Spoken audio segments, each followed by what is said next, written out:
It should shock nobody when members of the Trump regime get caught telling big, fat, bold, brazen lies. After all, they take a page, well, many pages, straight from the Third Reich Ministry of Propaganda playbook, but one in particular, which is the lie and lie and lie some more until people can't tell what's the lie and the truth, until people start to believe the lies because you tell them so aggressively, so convincingly, and you refuse to ever accept responsibility, you refuse to ever own the lie.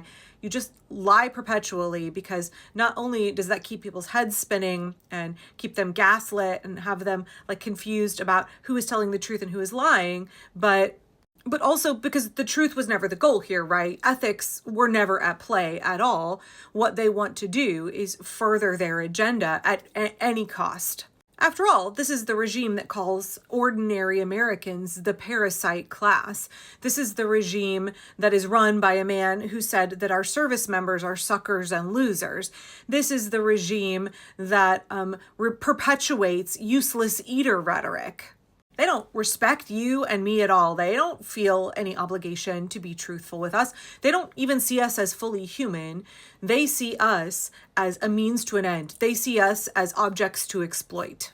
How can we suck the dollars, the life hours, the labor out of these people in order to enrich ourselves and consolidate our power? That is what the Trump regime and all of its, various members think. That's absolutely informing the way that they behave. So when the truth doesn't matter to you, you don't see your constituents as human beings, you have no ethics whatsoever, and you are doing your damnedest to dismantle all of the checks and balances and systems that will hold you accountable for breaking the law, of course you're going to lie ad nauseam, like just endless lying. So none of us should be surprised that investigators are now saying Kristi Noem made up a story, she told a falsehood. I'm referencing an article from May 30th here. It's by AP writers Mike Balsamo, Scott Bauer, and Adriana Gomez-Licon. It's called Kristi Noem Said an Immigrant Threatened to Kill Trump. The story quickly fell apart. Shock. Investigators actually believe the man may have been framed so that he would get arrested and be deported from the U.S. I don't know whatever happened to that claim that Kristi Noem got her purse stolen by an illegal immigrant and she had $3,000 cash in there. I don't know whatever happened to that person that they arrested. Reading this is a reminder that I need to go follow up on that story.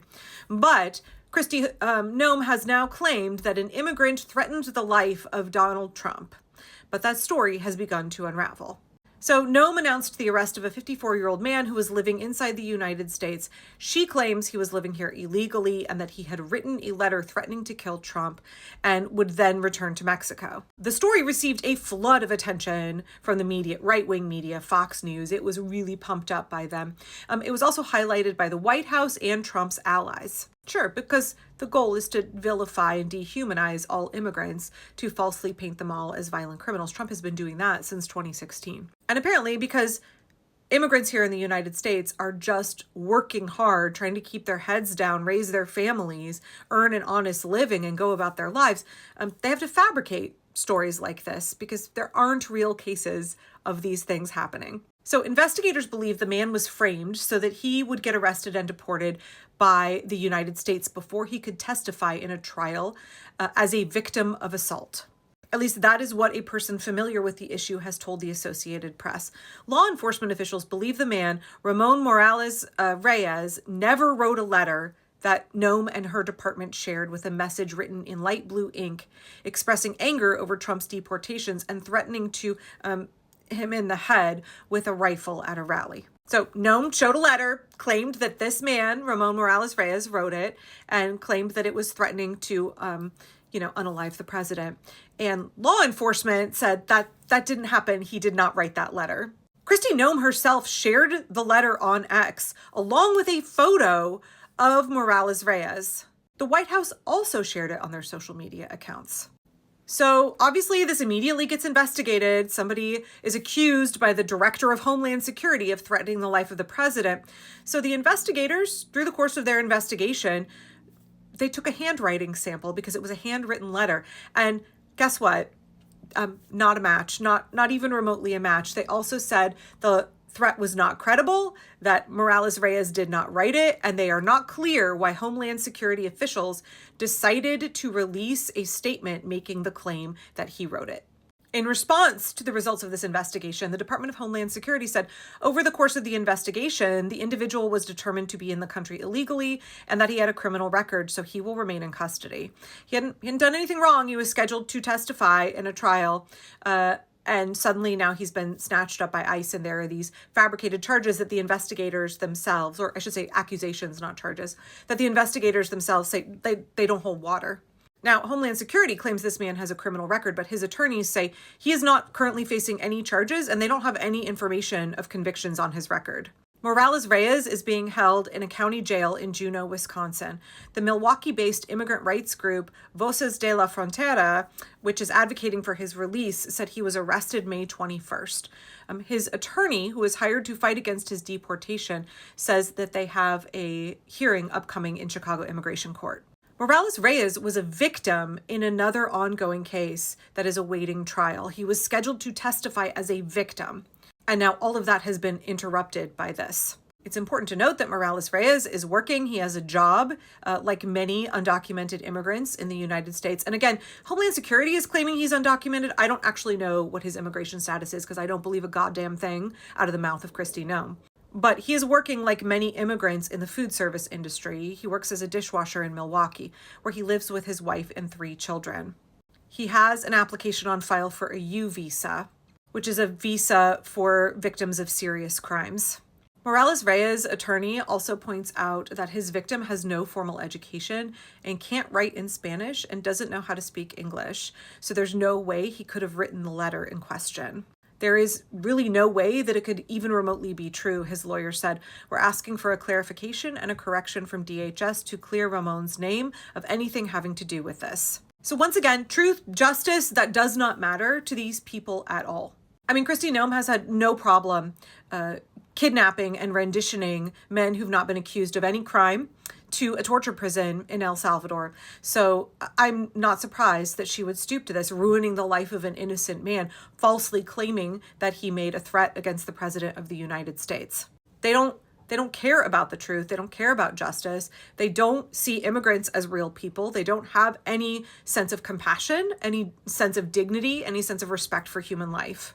I don't know what is so withered and shriveled inside of Kristi Noem. Well, I do know. I do know what is so withered and shriveled inside of Kristi Noem.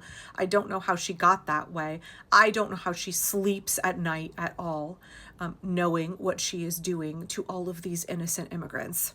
I've talked in the past about the banality of evil, how evil gets so normalized for regular everyday people in a regime like this that they are participants in cruelty, human rights violations, oppression, murder of innocent people. I see people in my comments all the time that say, especially like ICE workers, they must all be psychopaths or sociopaths or, absolutely deranged people who delight in suffering. Yeah, like enjoy inflicting suffering, enjoying being so cruel, that there is something sick and twisted and wrong in them. That's easier for us to accept than to accept the reality that normal everyday people and the kind of hate and bigotry and anger and fear that they have can be twisted into making them useful tools of the regime. And I think for us as everyday people, it's really important to understand the concept of the banality of evil, how evil and cruelty can be so normalized in a culture that people will commit atrocities against their neighbors and just think nothing of it, think that they're just going about their business. But then I also think it's important to remember that the people running this regime are profoundly cruel and inhumane people. Kristi Noem is not just carrying out orders. She's not just passively going along. She is an active creator of the evil of this regime.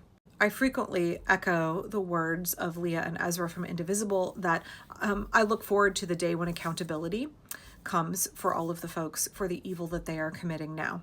And Kristi Noem, she's way, way, way up on my list. I hope that the people she has wronged get justice for the way she has ruined their lives, for the suffering that she has inflicted upon them. I hope there is accountability for everything that she is doing now. But please remember, nothing about this regime can be trusted. Not a word out of their mouths can be trusted. They have no ethics, and they have no issue lying. They don't care how much those lies that they perpetuate destroy people's lives. They don't care at all. They just care about consolidating their own power and their own wealth. And also, I would argue for those at the top, Donald Trump, until very recently, Elon Musk, people like Kristi Noem, they enjoy the suffering that they inflict. The cruelty is part of the fun for them.